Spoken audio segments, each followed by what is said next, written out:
Today we're talking to Mike Soskil from Pennsylvania, USA, who has just been selected Pennsylvania State Teacher of the Year 2017 and is also a finalist in the Global Teacher Prize 2016, top 10 finalist. And Mike teaches in a primary school in Pennsylvania.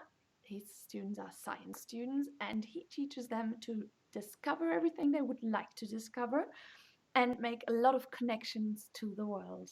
Hi, Mike. How are you doing? Hi, I heard thanks you for having say me. that every I'm problem doing great. has a solution that is inside one of our students' heads. Could you please explain to me what that means and how you discovered a situation where you felt that this was absolutely true? Sure, so I do. I believe that the solution to every one of the world's problems is trapped somewhere inside our student passions, and that our job as teachers is to give kids the keys to unlock those solutions. And I teach elementary students, as you mentioned before. I teach third through fifth grade science students. So for those not in the United States, that would be kids that are between the ages of maybe 8 and 11, give or take. And for those students, especially in our rural area here, where there's not a lot of diversity, they may not know what they're passionate about yet, because they haven't had a whole lot of experiences outside of our local community. There's not a lot of museums here. There's not a lot of different cultures for them to talk to. And so through video conferencing, I try and expose them to as many different situations and passionate people as I can in order to try and get them to realize what it is they're passionate about. So we talk to scientists and astronauts and authors and social do-gooders and people trying to solve problems around the world. And I wait to hear some magic words from my students. As they're discovering problems around the world, I wait for them to say, we should do something about that. Those are the magic words that tell me that kids have discovered something that they're passionate about. And when they say those words, I give them the autonomy, the resources, and the support that they need to try and tackle those problems. And that's led to some I pretty imagine that the first incredible day at work by my school kids and the over the years. students coming to school with a certain expectation of like books and worksheets or I don't know. Um, what's your like a first encounter of Mike Soskil with his new class? Well, I'll tell you, this is my second year of teaching science, so I'll tell you what I started with last year when I had no idea how to be a science teacher. And I think as teachers, we have to have a growth mindset, and we're always looking to improve and get better. And for me, switching roles was kind of a What blessing did in you the do fact that first it made me before that? reevaluate everything that I did. I'm Well, I was a fifth grade teacher for 16 years, where I taught math and reading and history. But I was most well known for teaching math. And then from there, I transitioned into a role where I was a curriculum coach, and I worked in all areas of the curriculum, mostly in this elementary building, but also with some teachers of older students. And teachers would come to me and tell me the content that they were teaching, whether it was a reading story that had difficult vocabulary that kids couldn't understand, or a mathematics concept, or whatever it happened to be. And I would help them make those lessons more incredible by bringing in global connections, by connecting them with other students, by building problem and project-based learning lessons. And so I did that for 2 years. And then last year I transitioned back into the science classroom. And so my first couple of weeks of being a science teacher, I wanted to give kids a taste of the experiences that they'd be having, and also put them in charge of their own learning, because I think that's so important. I wanted to, because I'd have kids for 3 years, third, fourth, and fifth grade, I have the same students. I wanted to start building that culture of student-centered learning and global connection that we have now. And so we started with something called Mystery Animal Skype, where I knew that kids needed to know, my fourth graders especially, needed to know animal classification. And just classification in general is a skill that's important for scientists. And I want my kids to be scientists, not just learn science. So we started with Mystery Animal Skype, and I connected each of my fourth grade classes with another group of kids or another teacher somewhere else. And we chose an animal, and our partners chose an animal. And through Skype, just the way you and I are now, we would ask yes or no questions to the other class, trying to figure out what their animal is. And they would ask yes or no questions back to us. And we'd see who could guess the other team's animal first. And I rightfully anticipated that my kids would get their butts whooped. They lost terribly, which I anticipated because they didn't know animal classification to begin with. But the real magic happened after the call because we turned off the call and each one of my classes said basically the same thing to me. Each of them came up to me and said, "Mr. Soskil, man, we lost terribly. There's got to be a way that we can ask better questions and that we can organize animals in order to be able to do a better job next time." They were asking me to give them the content that they needed to learn in class. They were asking me to teach them how to classify animals.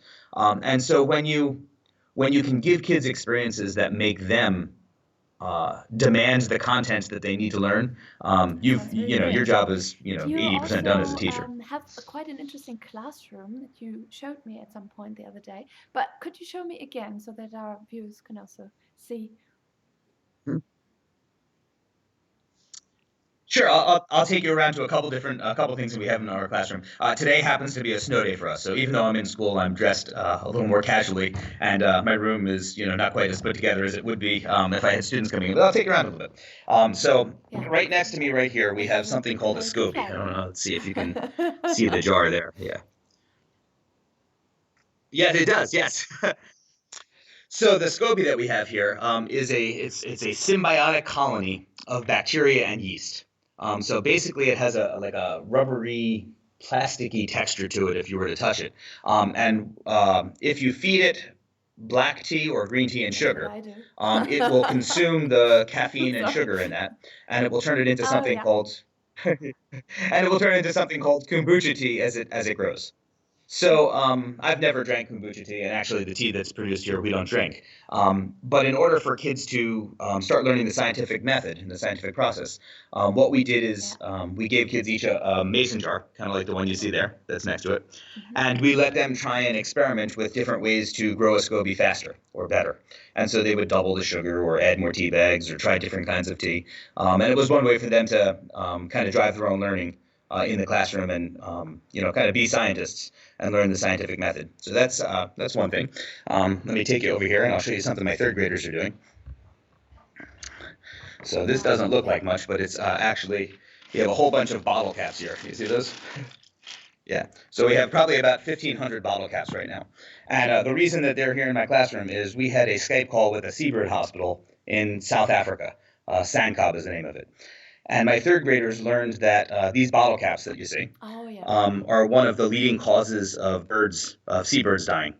Because those bottle caps get into the ocean and they look like food and birds eat them and then they get lodged in their digestive tract and the birds end up dying. So a lot of the penguins that are rescued by the Seabird Hospital are because of these bottle caps. And so kids decided that instead of throwing them out where they might end up in the wild, they were going to start collecting bottle caps and see how many they could collect to recycle them. So it's just one example of a small step that kids are taking, a problem that they identified that they're trying to solve after a global call. So yeah, that's just two examples. If we've got regular science lab computers and microscopes and stuff in the back of the room, and Oh. here's our map of some of our Skype connections that we've had. You can see it's kind of all over the world. Not only to Our kids. countries This where is just in the last students year or speak so, English as but a first language, right? As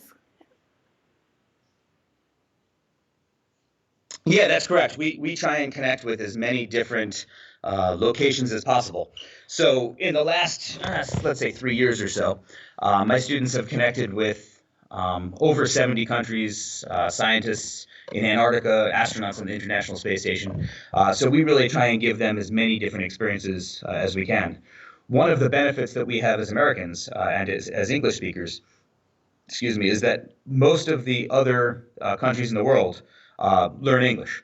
So even if it's not their first language, we have the benefit of being able to speak our native language to them. But in addition, Skype now has built in an automatic translator. So if you were speaking Arabic and I was speaking English, it would be just like on Star Trek where it would translate my words into Arabic for you and your Arabic into English for me. And even if we didn't speak our partner's language, we could have a conversation back and forth. So at the same time. yes, acoustic. Yeah, acoustic, and also there would be a record of the conversation in print on the side so that you could kind of read back also. Yeah, yeah. And I know that it works for several languages. I know that it works for Arabic, Spanish, French. There's probably a couple others, but we haven't used it for any of the other languages. But yeah, any Microsoft device that you have that has Skype on it is able to do that. So Is that that's a producing like the image, technology or is is doing it some amazing like, things okay, I for can us as roughly teachers. understand it somehow?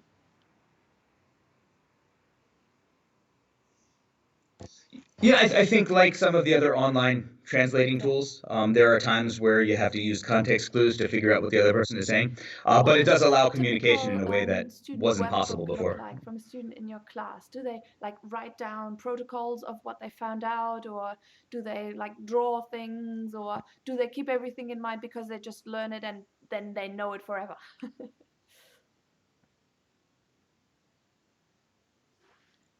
Yeah, one of the skills that my students have to develop over the course of the time where they have me, from third grade to fourth grade to fifth grade, is being note taking and being able to record scientific data through experiments.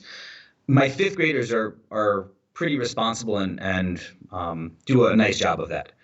My third graders have never really had to do that before, and so that's a skill that takes a long time for kids to learn. So Mhm. it starts with in third grade them having a notebook for the first time and having to record, maybe one or two vocab words a week. And, I'll have to remind them to go get their notebook at the beginning of class because they didn't have it before.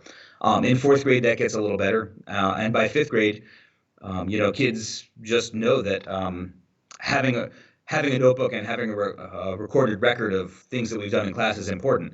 And I use this example with my fourth graders because they're kind of in that transition phase where they're just starting to see the value of having that notebook. Because there's just fourth graders are just starting to take control of their own scientific experiments that they do.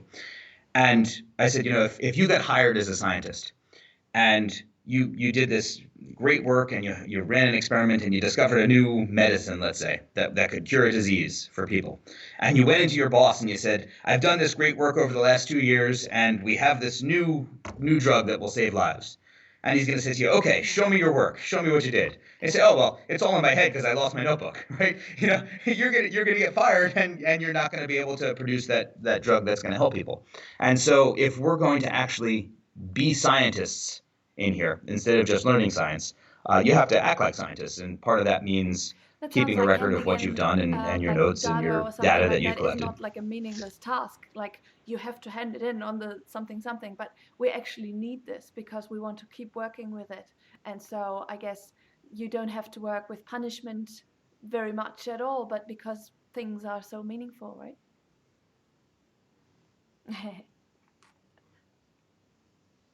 Well, you'd hope. I mean, there's, for most kids, I think that's true for most kids, and I would like to believe that my class is engaging enough that most kids want to do, want to take control of their learning and want to have their notebook here and that, and I think that's true for the most part. But there are always going to be kids that are harder to reach for whatever reason, whether it's just they're not interested in the subject area and the things that you're trying aren't working, or they have other issues that are bigger than school that they're dealing with. There are always going to be kids that are hard to reach, and if we're transitioning and talking maybe a little bit more about I hate the word classroom management, but just how the day-to-day operations of your classroom go and how you reach individual students. Um, I think in many cases those conversations rise far above content or classroom procedures. You have to relationships are so important for us as teachers, and sometimes you have to reach out to a kid on a totally different Find level in out order what's to be stable able to between them and their learning. help Is it them giving them be ready new to learn. ways of like either like finding space for something else than their problem, or including the problem into the learning? Yeah, Mm. I think in some cases, kids just need to know that you care before you can access any kind of learning or content. If it were, if we had school today, we'd be switching periods. But I think that kids need to know that you care about them before they can worry about those different learning tasks and all of those things that we were taught in our teacher preparation programs.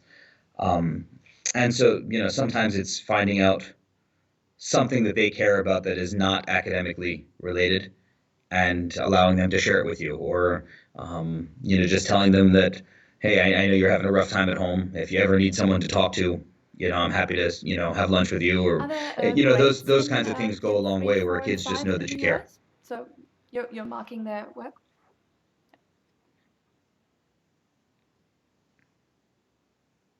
Yeah, starting in third grade, it's really where we transition here in this school anyway, from a more standards based grading approach to, kids are starting to get number and letter grades for the first time in third grade, and going on up. And, we could have a whole other conversation over the But it's value of at grading systems and, and all that. Um, but yeah, let me say this about grades before we switch topics or go any further. Even though I have to give number grades to kids, um, I don't I don't ever punish kids for learning slower or faster than someone else. And so my response to kids, when we first talk about our grading system and how we're going to do it in here, is that I will never let you fail.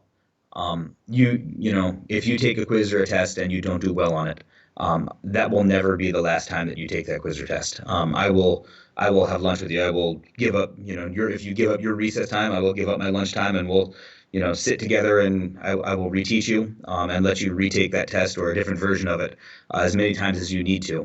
My job is to make sure that you learn, and, no matter how long it takes, you're gonna learn what you need to in here.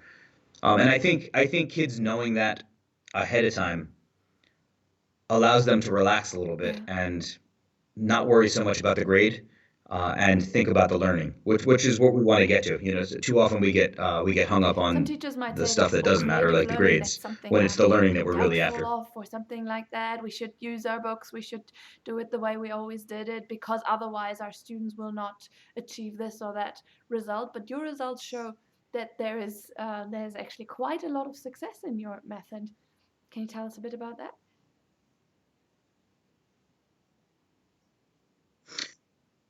Well, I will say, when I was a fifth grade teacher, there was a lot of evidence that my philosophy of education was working well. I don't know that I've been doing this long enough to have to have that kind of data, yet, because they're just, it takes forever for test scores to come back here in the U.S. And I don't know that test scores are really a great measure anyway of whether we're doing a good job or not. But I will say this: over the years, I know that, my kids, when I was teaching fifth grade, did very well on standardized tests, for what it's worth. But more important than that, I think that the proof that kids are learning is what they've done with the learning, after we've done things in class. And so, a lot of the service projects and global collaboration projects, and the big things that I'm known for, because my students have done great work, a lot of those happened Yeah. because kids applied their learning for reasons other than tests and quizzes. And they couldn't have done those things that they did if there wasn't a very significant amount of learning in the first place. And we live in a time where the entirety of Yeah. human knowledge, from all of recorded history, is available online, right? It's in our pocket right now. It's in it's in our cell phone that we have, So I can pretty much look up anything that I need to know. And so for our students, really for the first time in history, what they know is not that important. But what they can do with that learning is of paramount importance, more than it ever has been. And I think that's what my students have been able to do. It's to be able to take that learning and do something really important with it. Something that's important, because it makes the world a little bit better place, but also something that's important for them in their own development. Because once you realize how powerful you are when you learn, and the ability that you have to influence the world in positive ways, and make a difference in the life of others. Yeah. Once you feel that joy that comes from doing good for others, you keep looking for more ways to do it. And so many of the problems that we have in the world are caused by fear and misunderstanding. And so if we give kids the opportunity at a young age to work with people who are very different than them, to solve problems. And they realize all of those things that we just talked about, that learning is important, that you can do amazing things with your learning, that you can help others, and that there are people who are very different than you, who you can work with in order to do something better than either one of you could have done alone. When you put all of that together, like that's the solution I think to the when I problems look we at have as a global things that you've society. done, like And that's why I'm so students passionate about what I connecting with do. Nairobi and Kenya, for example, I find that the biggest differences between what some other teachers do is A, you don't look at it as like a service to the other country, but as a back and forth, like a two-way street. And also, you don't do a project with your students and just raise money, but you make sure you connect them with the people who will receive it, or so that they have an emotional connection and they don't just know, okay, this is going to someone who will need it, but to actually know this person.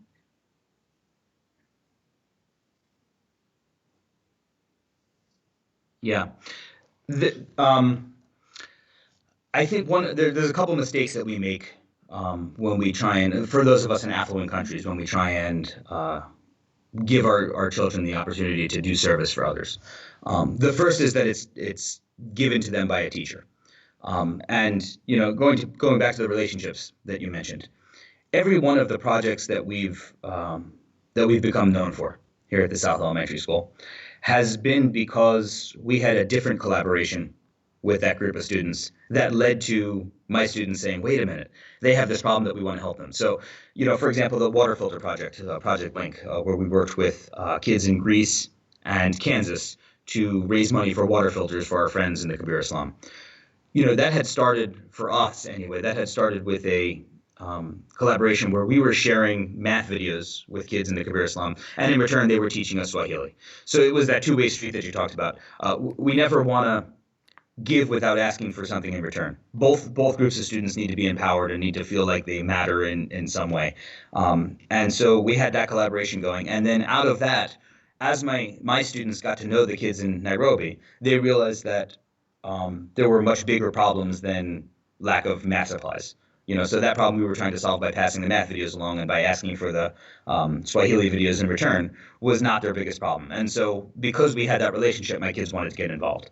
In the same way, after a series of mystery animal Skype calls at the beginning of last year with a teacher, Livingston Kagode, in rural Western Kenya, my students got to meet his kids and learned that there was a bridge that was disheveled in the middle of the village that split the village in two. There was a creek, a little river that was very dangerous to cross, and a bridge that was falling apart and very dangerous, and that kids at one side of the village couldn't go to school because the bridge was not structurally sound enough, and if they were younger, the parents wouldn't let them go, and if they were older, even during the rainy season, nobody could cross from one side of the village to the other.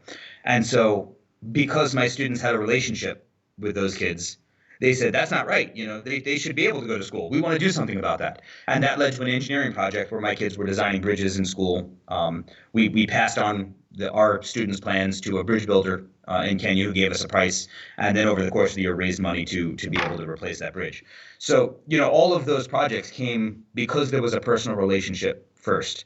And, in every one of those cases, we were asking for something in return from the people we were working with. So, just that last example, the bridge project, Livingston School has an amazing garden out there. And as a science teacher that was new to teaching science, I knew that gardening was something that I wanted to bring into the classroom. And so his kids were teaching us through video, teaching us, some of the things they do in their garden to help us. And so his kids knew that they had value, that they were offering us something that we otherwise couldn't have. And in return, because we cared about them, we were trying to do something to help them. That two extreme situations could come up. Either your students are not becoming interested in some cases, but as far as I understand you, that would also be okay, because then there would be another call and there might be another opportunity for them to become involved. And the other extreme situation would be like every student in the class has a ton of ideas, and you would have to sort of sort it and see like what path are we actually going. Is that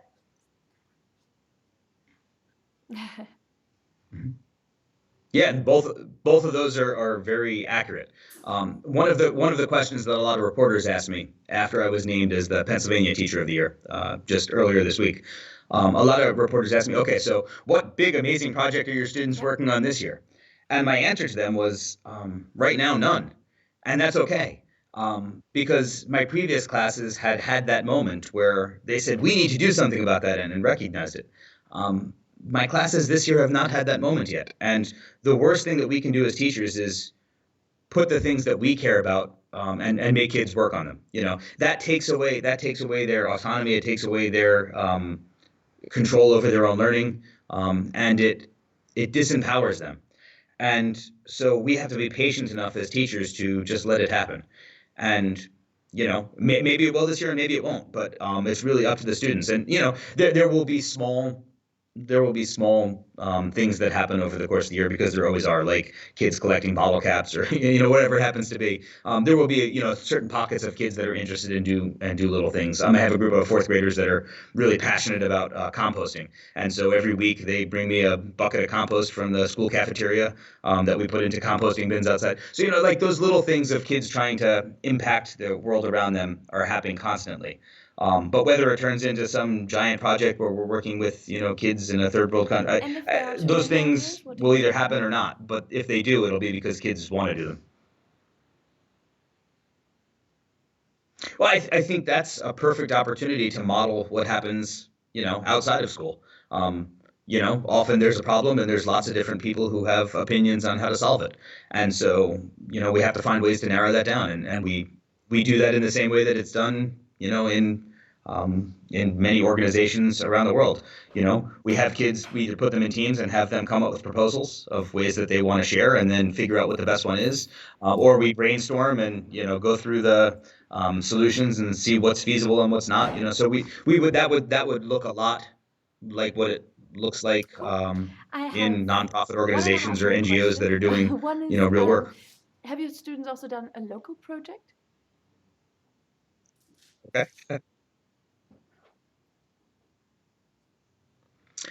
Yes, as a matter of fact, early in my career, most of the service projects that we did were local, just because tools like Skype didn't exist. And so it wasn't easy to collaborate globally the way we do now. Um, there are a lot of local projects that go on in the school that I'm tangentially involved in. I certainly support and help.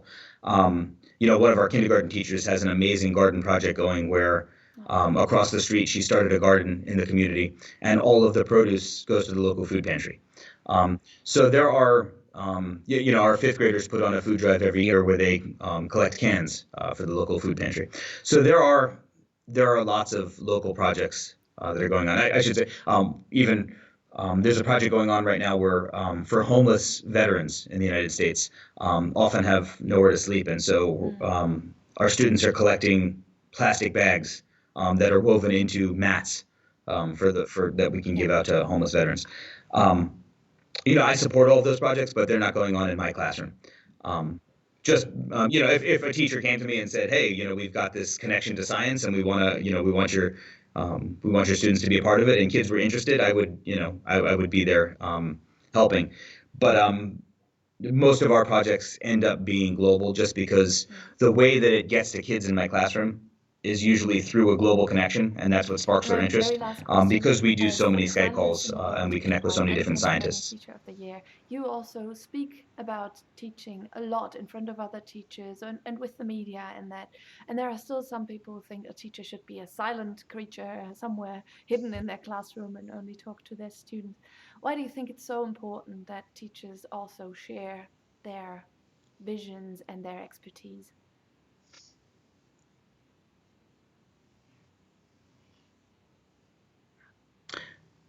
We can't, as a profession, remain silent.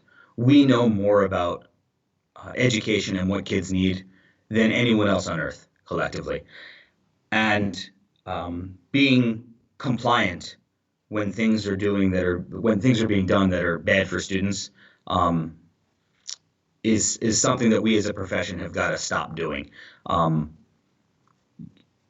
I would say this: teachers are hesitant to share. We're overly humble as a profession. If there was a doctor who developed a new heart surgery and it would save lives, it would be morally reprehensible for that doctor to keep it to themselves. It is their professional responsibility to publish. That's what comes next. Yet there are millions of teachers around the world who are doing amazing things for their students in their classroom and not sharing those things because they're afraid of standing out, or they think that it's obvious to them, so it's obvious to everybody else too. We have got to start promoting the great stories in education and advocating for our students, even if we're rocking the boat Thank a you, little Mike. bit. I think That we have has to talked happen for for a us to very move long time. I forward would as a want to profession. continue talking to you forever, but the internet connection is also getting weak for some reason. So I'd like to say thank you for today, and thank you for all the awesome work that you're doing. You know that I'm a big fan, and I really love working with you and talking to you and everything. So thank you very much, and we'll talk again at some other point. Well, Okay. thanks for having me.